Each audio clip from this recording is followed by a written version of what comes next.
All right, all this time we've been focusing on main focal markers and main focuses and stuff like that. Right, the foci that we've been focusing on, where usually those are the actor focus. But what about these non-focal circumfixes? Right, there are more that we're going to take a look at, and I need you to start looking at things in the non-focal way or an indirect manner. Right. Um, and this video is just going to be a quick introduction because I'm going to start expanding on this along with some more things ergative and oblique related and all that jazz. So we will see what's going to happen in the future. And again, I'm paving the way for future things to be coming up, right? So the previous videos that you've been watching before this, make sure you understand them because I'm not going to go over them. And make sure that you get a good grasp or a good idea and understanding of the indirect kind of activities, things that are not in the focus or that out of focus, so to speak, right? So non-focal circumfixes, and most of these you already know. I'm going to add on new ones because you already know the object and circumstantial kind of foci about things that are in the non-focus or out of focus, right?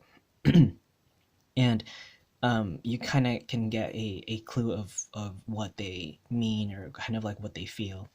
So this video will kind of show a little review and kind of shed some light with something new maybe.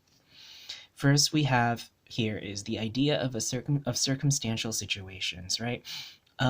This is like, say, objects or benefits, focus, and locations, right? We're talking about things that are indirect, right?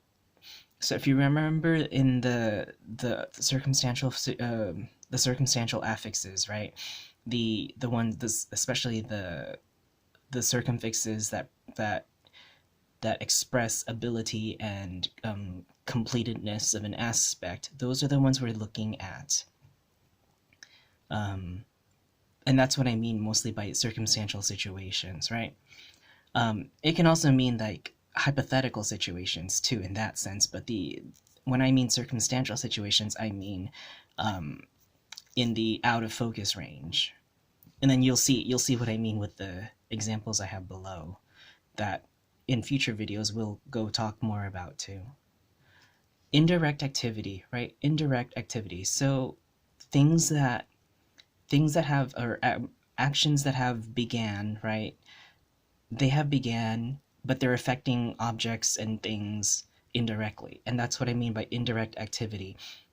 Actions that have began or will begin, but will be affecting the doers of the actions or the objects or the things in the sentence. They will be directing them indirectly or affecting them indirectly, so to speak, right? So they're bound to happen. They're just happening, but they're just happening, but they're happening indirectly. And we're not talking about them because again, we're talking about out of focus not markers, but out of focus circumfixes for this video. Um, and these are just things that I'm just setting the, yeah, I guess setting, I could say, or setting the location or setting the idea, moreover the idea of the non-focal things that are happening, right? I know this video can be confusing, so when you see the examples in future videos you will understand. We have next the abilitative capability and potential. So if you remember those affixes back in the object and circumstantials, right? We talked about things with the ability, right? The abilitative capability and potential affixes to start, whether it's completed or not completed, or began or not began, right? Uh, Stuff like that. And I need you to remember those affixes. This one is very important. Imperfective aspects, because the non-focal circumfixes always represent these imperfective aspects. So we're looking at continuous aspects and progressive aspects, right? Whether an action has been completed and still ongoing, whether an action has not been completed, whether an action began and hasn't completed, we're looking at those things and how far along a time has it been done, right? And again, think of that. think of those aspects, right? But think of them in a way where it's indirectly affecting the players in the sentence, or the objects and the people and whatever in the sentence. Just think of how that affects um, objects in the sentence, because that's what this main takeaway point of this non-focal circumfix is going to be. Certain verbs, again, I cannot stress this enough, but you've seen this before, certain verbs take specific affixes or certain affixes, right? So certain verbs take specific or certain affixes, and that's just something you just will gain through experience as you learn more. Is that certain verbs will not take another affix, but they will prefer a different affix than a potential, I guess, or a probable affix.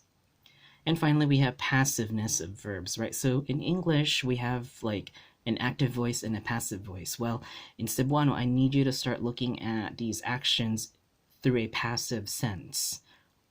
Things that were being done to you, because they are the spotlight of the sentence. They are the focus, whereas we are not the focus. And again, this has to go with indirect activity. This is very, very important. So passiveness, think of it that way. This is your key to thinking of indirect activities being done to you in the imperfective aspects. So think of that, because that is your main takeaway key from this whole video. Down here, I have the list of common, and again, these are just like the common affixes that you will come across. Some of them you might not even come across. Some of them might be more rare than others. But this is a basic list of affixes, and most of these you probably have seen. Some of them you already know. Some of them you already know what they do, and that's where we're going to build on from. All right, so the first we have is the ma something something an circumfix. Then we also have the na something something an affix, right? So this affix, ma something something an, again, and its correlating circumfix, or the counterpart, is the na something something an. Very related, because we talked about that, right? Gi something something an, we already talked about this circumfix, and then this affix, ba something something an, is new. We didn't talk about it, but because you already know what these do, especially that ba, right, and the an, you should already know what this will mean to a verb, what it will do to a verb. Now here are also very new verbs that we haven't talked about, but like with the pa something something an, by context, since you already understood what these previous affixes were, you should already know how these affixes are gonna be meaning as well. So ma something something on, the na something something on, gi something something on, and pa something something on, right? So understand how these affixes are used, or what, I guess not used, but I guess how they change the verb's meaning. And then finally down here, do not get these top affixes confused with these bottom circumfixes, right? Because these circumfixes at the bottom, even though they're circumfixes, they're not verbal related. They're not verb related. They're noun related, right? So they have the complete different uses on words, right? They affect nouns more. So they just don't bother about them. They have something more related with nouns instead of verbs, except the ones up here are more related to verbs. So I need you to pay attention to those 8 affixes, all right?